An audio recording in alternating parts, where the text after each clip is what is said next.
An Indian border security force Jawan held captive in Pakistan for over 2 weeks is finally back on Indian soil. Has Islamabad been forced to return him, fearing another Indian onslaught? But even as his return offers a rare moment of relief, India-Pakistan tensions are far from cooling down. New Delhi has now expelled another Pakistani diplomat, and rumors of nuclear facility strike are swirling. So what's exactly going on behind the scenes?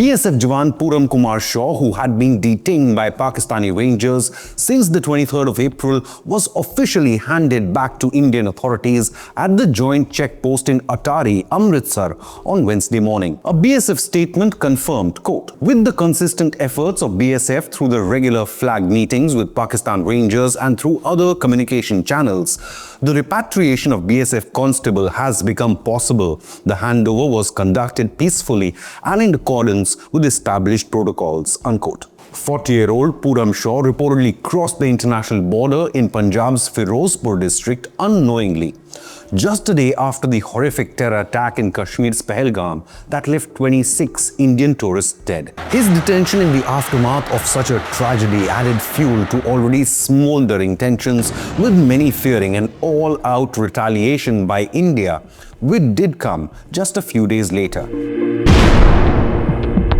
His wife, who had pleaded with the Indian government led by Prime Minister Narendra Modi and even West Bengal Chief Minister Mamata Banerjee for help, had also met BSF officials in desperation. Her prayers have now been answered. But here's the big question: was his handover an act of goodwill or a calculated diplomatic move by Pakistan? Rest assured, India versus Pakistan tensions are far from over.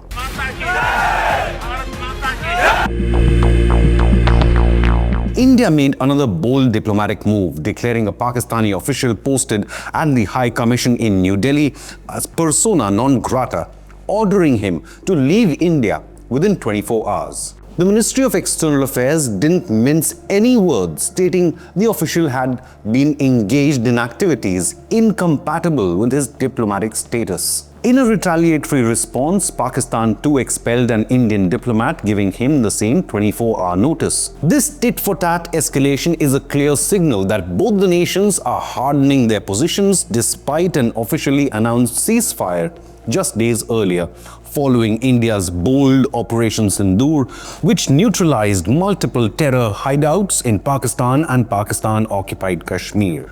Later, the Indian military followed it with precision strikes on 11 Pakistani air bases, rendering them unusable to establish total air superiority. But now, reports are emerging that Pakistan's nuclear stockpile may be in danger. Has Pakistan mishandled its nukes? Speculations rife on social media about a potential Indian strike at the entrance of Pakistan's nuclear facility in Kirana Hills. Reports have suggested anything from nuclear leakage to panic meetings of Pakistan's National Command Authority, but it's not confirmed yet. India has flatly rejected any links to the Kirana Hills situation. NEA spokesperson Randhir Jaiswal, addressing the media, stated, quote, "Our military action was entirely within conventional domain. Claims about Egyptian or American aircraft and nuclear consequences, those are for Pakistan to clarify, not us." There were some reports suggesting that Pakistan's National Command Authority would convene, but those were later denied. In fact, Pakistan's government representatives have officially denied this on record, unquote. So if India is not responsible, that leaves only two possible scenarios.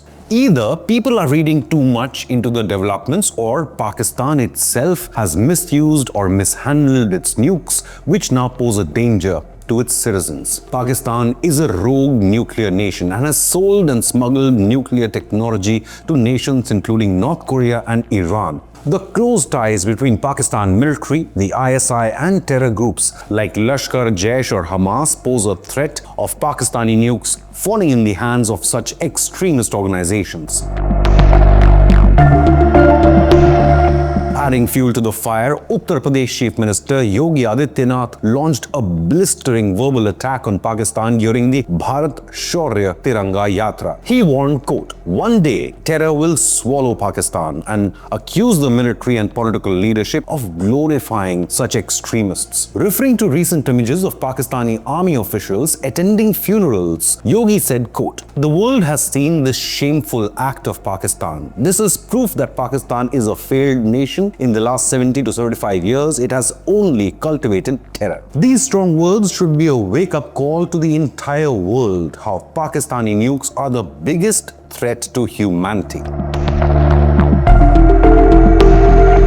So where do we go from here? Indian officials claim the ball is entirely in Pakistan's court to completely dismantle its terror network. Any attacks like the one in Pahalgam will now be considered an act of war and invite India's full-scale military retaliation. While satellite images have confirmed Indian precision strikes on nearly 11 Pakistani air bases, reports also continue to emerge of Pakistan moving military assets close to the Indian border. So is the return of the BSF Jawan a catalyst for diplomatic cooling, or is it merely a pause before the next big flashpoint? Can the expulsion of diplomats and rumors of nuclear activity be contained through back-channel diplomacy, or are both nations headed for another dangerous standoff? Leave a comment with your opinion and stay tuned to Inconnect News for the latest updates on India-Pakistan tensions, Operation Sindoor, and global geopolitics.